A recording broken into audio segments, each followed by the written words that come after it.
Two. Mr Speaker. Honourable Parakura Horomia.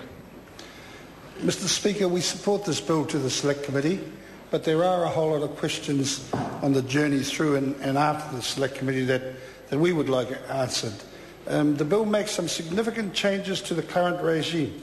We have serious reservations regarding the regulatory power being given to the Minister to change regional coastal plans without appropriate public consultation. And as he said, the group that went out to consult and travel around the country has come back with a report that still needs to be worked over. The bill supposedly aims to provide a legislative and regulatory framework that enables the sustainable development of aquaculture, and we are certainly supportive of that.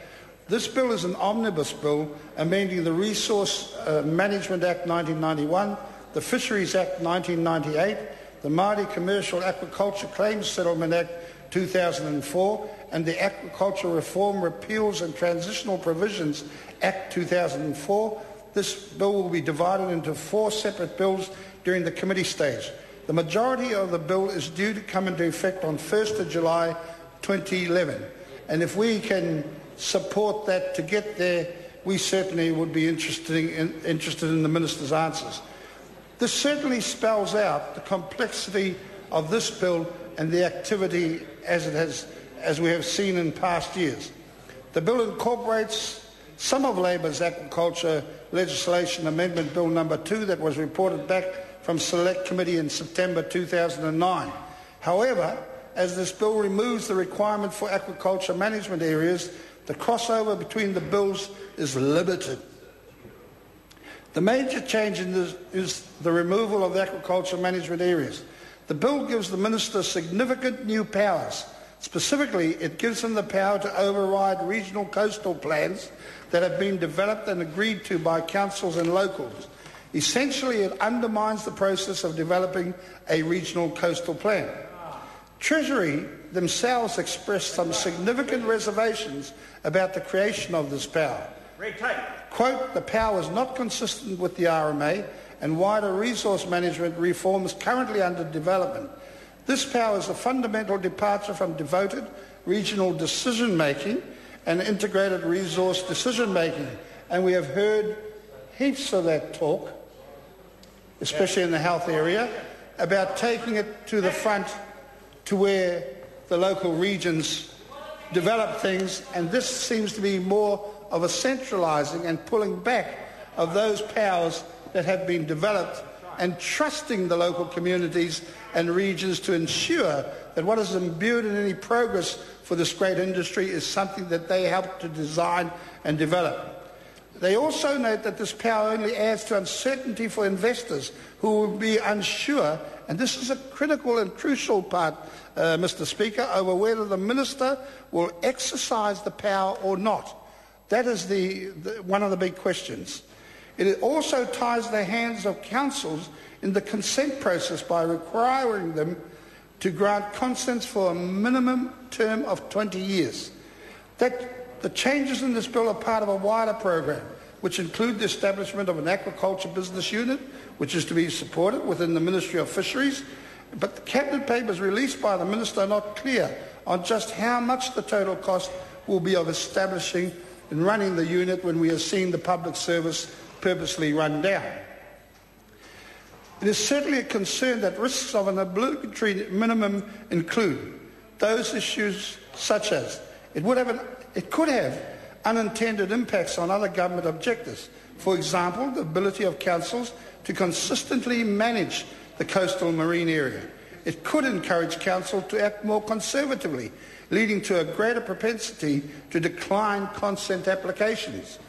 It could use other means to manage uncertainty, such as placing special limits on development of farms. And we need to ask some interesting questions. The supposed well-repealed foreshore and seabed, the relevance to the Takutai Moana, one has to ask, how does this impact on that? Where does it line up with that, if there is to be given surety to the iwi? And it was certainly interesting to hear that the Minister was engaged with iwi, so we look forward to see how is that going to line up with the foreshore and seabed bill. How will this actually, and I'm pleased to hear the Minister of Treaty Negotiations saying pretty well, and I'm very encouraged by that. But I'm not too sure if he's read this bill and understood the difficulties in it and the complexities in it. And we need to actually ask, how will this actually get Māori into the industry? There are no guarantees. What the Labour-led government did do was lead and sign off the allocation to the iwi. The other question is, how will the industry be established if there is no timeline for the establishment of actual aquaculture areas? That is the guessing bit in this legislation. How will they be set up if there is actually no timeline? It just seems to be quite an unbelievable allowance available to the Minister to just do what he wants to do. The other issue is in relation to fishing quota holders. The holders may be weakened if there is inadequate compensation for the agriculture areas which are designated. This could be dangerous for iwi given their big economic stake in the industry, and it is critical to watch that and understand whether this bill is going to lighten and speed the process up. The bill gives the Minister broad powers to change, introduce or remove provisions relevant to the management of aquaculture in a regional coastal plan, and I repeat this again, without a requirement to consult the community affected, quotes, although he is required to consult the relevant regional council. So I think we are starting to see the start of one of these hand-ons to ministers where, irrespective of the consensus or the view, that the Minister has this autonomous standalone power. There are interesting statements that came out in the writings in the supporting papers where there is some risk that amendments made through the exercise of this power will have unintended consequences. And that is critical to have understood at the outset before we go to the Select Committee, because there are a whole host of things that need to be redefined, Mr. Speaker. And I'm afraid that some of them have not been redefined, and it just seems to be a kludge of some people's thoughts, but the complexity is added to in relation to giving the Minister this autonomous power. Treasury does not support the creation of this power, which is very interesting. Treasury's view is this: the power does not offer anything substantially beyond what already exists, and that's the big question. Within the RMA, central government already has a full suite of options for intervening.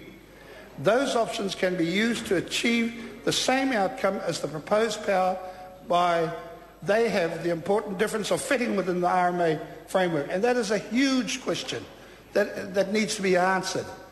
The tools and the means and the legislation is already there. So what is this about? Is it just about allocating unbridled power to an individual minister to ensure that he can choose to do what he wants to do whenever?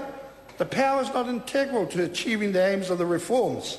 The package of reform options already significantly removes barriers which exist for aquaculture and provide measures for promoting the industry.